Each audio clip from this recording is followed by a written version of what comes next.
salam bolo. Setelah baru-baru ini, sebuah analisis menyebutkan bahwa Iran baru mengeluarkan rudal-rudal tuanya untuk menyerang Israel sebagai bagian dari strategi untuk menghabiskan persediaan misil sistem pertahanan udara Israel.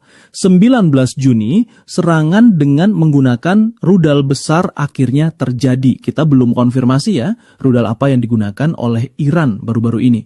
Tapi, kalau melihat bagaimana rudal itu menimbulkan kerusakan yang sangat besar, kami pikir ini bukan rudal yang sama seperti sebelumnya. Lihatlah kehancuran gedung-gedung bertingkat yang ada di Tel Aviv. Kami tahu Israel adalah kekuatan superpower dan intelijen tingkat tinggi yang dibantu Amerika seperti kata Gembul.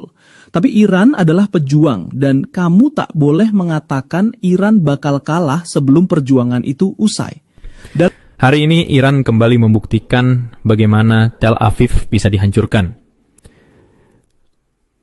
Iron Dome atau pertahanan udara Israel dikalahkan. Dan inilah semangat Iran yang melawan dari penindasan. Seperti kata pemimpin mereka, Khamenei, Iran menolak seruan unconditional surrender atau seruan untuk menyerah tanpa syarat. Dan sekali lagi mengatakan bahwa Iran bukan negara untuk dipaksa menyerah.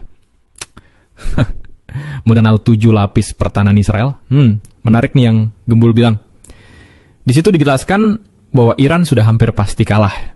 Ya 100% ya, tapi hampir pasti. Meski ukuran Israel kecil, namun Israel adalah negara yang sangat kuat dengan 7 lapis pertahanan. Tapi faktanya di lapangan, siapa bilang Iran gak bisa menembusnya saat berber ini? Serangan besar-besaran kembali menghujani Israel. Sejak Israel melakukan serangan besar-besaran yang mengarah ke Teheran pada 13 Juni, Iran sudah melepaskan balasan dengan ratusan rudal yang menghujani kota-kota di Israel seperti Tel Aviv hingga Haifa. Apakah tembus?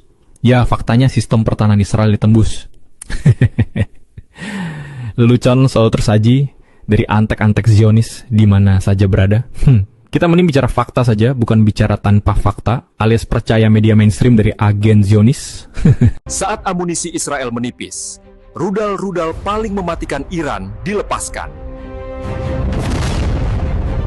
Kalian nggak akan bilang video-video kehancuran Tel Aviv hoax kan? Padahal seperti dilaporkan oleh media pemerintahan Iran, Iran baru menggunakan rudal-rudal tua, di mana hal itu merupakan strategi yang digunakan untuk membuat Israel kehabisan amunisi. Seperti dilaporkan media Israel sendiri, Israel running low and down interceptors, US burning through its system to Israel mulai kehabisan amunisi dan diprediksi akan habis dalam 10 hingga 12 hari ke depan jika tak segera mendapatkan pasukan baru. Nah, ketika pertahanan Israel mulai melemah, inilah serangan dengan rudal canggih dilakukan. Lihatlah tipe rudal yang berbeda dari apa yang kita lihat sebelumnya. Rudal itu sangat besar. Dan sekarang, lihatlah skala kehancuran yang tercipta akibat serangan baru-baru ini. Di situ kalian bisa melihat kota Tel Aviv hancur. Menurut media Israel, kerusakan parah meluas ke sejumlah lingkungan besar di Israel Tengah dan tidak terbatas pada lokasi jatuhnya rudal Iran. Melihat hal tersebut, Iran sekali lagi membuktikan pertahanan udara 7 lapis yang Israel banggakan bisa ditembus. Jika tidak bisa ditembus, ya nggak bakal gitu kan kerusakannya. Masa iya Israel membiarkan pertahanannya ditembus? Meski perwakilan antek tukang konten Zionis bilang hoax, fakta bicara lain, bos. Gedung-gedung utama Israel hancur. Seperti yang dituliskan media Israel, rumah sakit Israel hancur. Israel pun meminta dunia melihat jika Iran telah melakukan kejahatan perang saat menyerang rumah sakit Israel. Tapi kayaknya Israel lupa deh.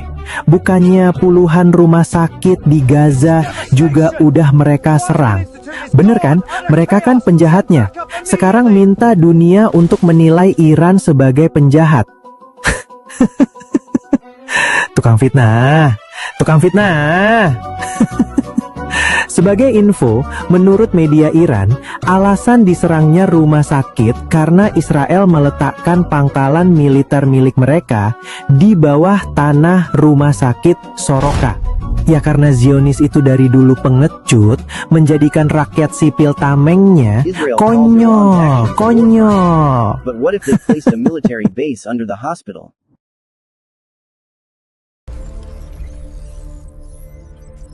Iran bukan bangsa yang akan menyerah tanpa syarat.